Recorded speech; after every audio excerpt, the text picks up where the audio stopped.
Okay, so this came to $11.76, which is $1.76 over the $10 restocking budget, but let's kind of go over it. This is yogurt that I plan on putting in the freezer. $2.19 each. Again, this will work later on. And in June, we're going to be looking at things like yogurt and granola. So it'll be, hotter than cooler breakfast. So that's why we have these. I found these in my clearance, so I went ahead and grabbed all that they had. And these are a brown rice, quinoa, and cauliflower pasta. These were $1.23 a box. So that brought it to $11.76. And I'm just going to stick these aside. And we'll have, we'll add these to that box of things that I'm saving for later using only $10 or more. Mainly I'm trying to stick to $40 a month budget to kind of prep for a no spend month. Alright, so for this week's $10 stocking up your pantry, I picked up 6 cans of tuna. These were on sale for $1 a piece. I had a friend send me a coupon for $5 off, and since they were, well, it was like $5.03, so I knew that the 3 cents would go into the next can, and I need about 3 cans to make anything anyways, so I did this. So this is $6 worth. For me, it was nothing. Then I took several pictures of different ideas of things that you could be putting in your freezer.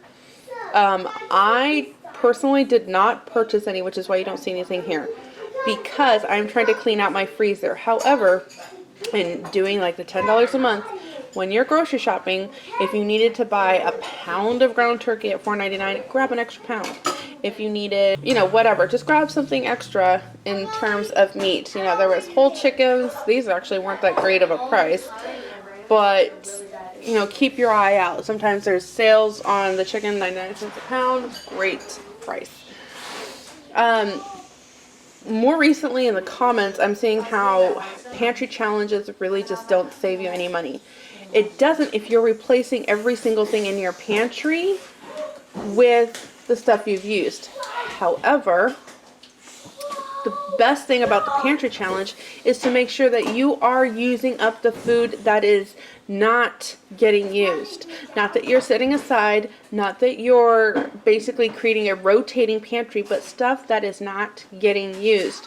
Maybe you bought hamburger helper one week for a meal and never used it, so it just sits in your pantry, and the next week you don't add it, and the next week after that you don't add it, and then the pantry challenge you accumulated enough items that could feed you for a week, a month, or whatever. Or like me, where once a month we just kind of clean everything out, not once a month, I'm sorry, once or twice a year, you clean everything out, you make it work for your family, getting creative, you can do whatever you want, Lorna.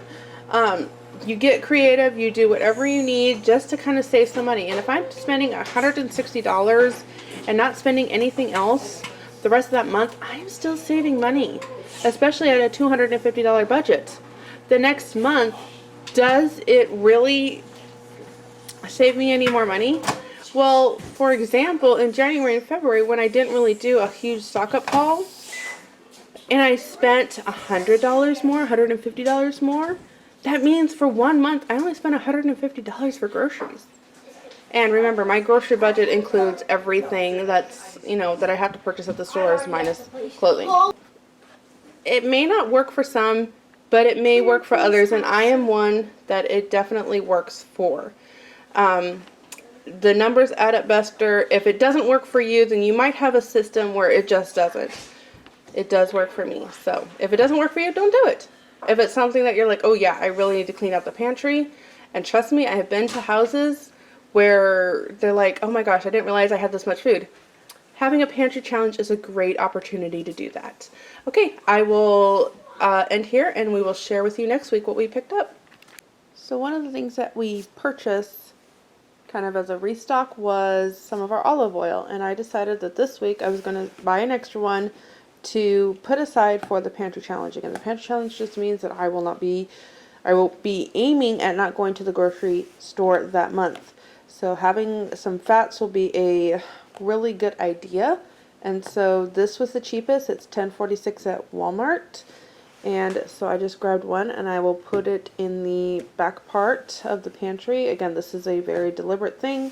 I go through a lot of oils and butters and whatnot. If you don't, then it may not be worth purchasing. But here are just some ideas to have on stock in your pantry for a later date.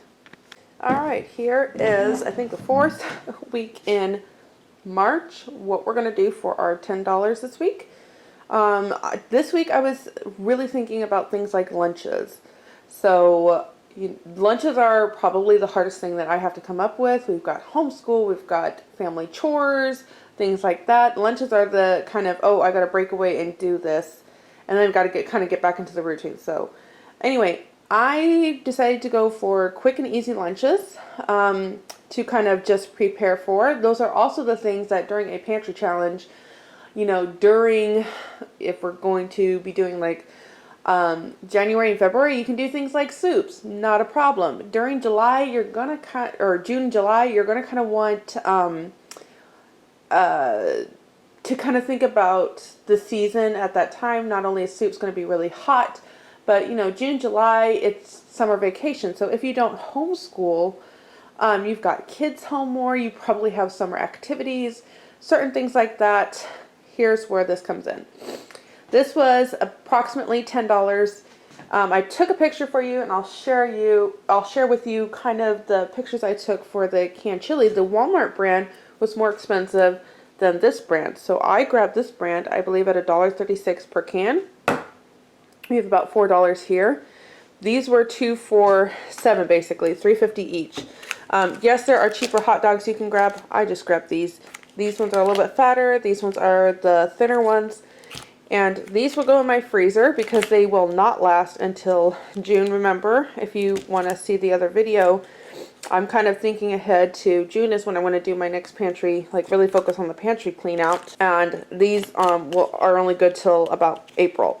So these will go in the freezer. They will freeze nicely. These can go in that one box that I've told you about that we're just kind of collecting things for. So I have already talked a little bit about why you would put this $10 aside in preparation for a food pantry month. And there's been a lot of interesting comments about that. Most people don't understand. I get it. I've already discussed this a previous week, but I wanted to kind of go forward in a different aspect. Why not build a rotating pantry where you have just a little bit more on hand and using the $10 a week challenge, whether it's not for necessarily a pantry challenge that's coming up, but to build up a rotating pantry. So you can use this video in that way as well.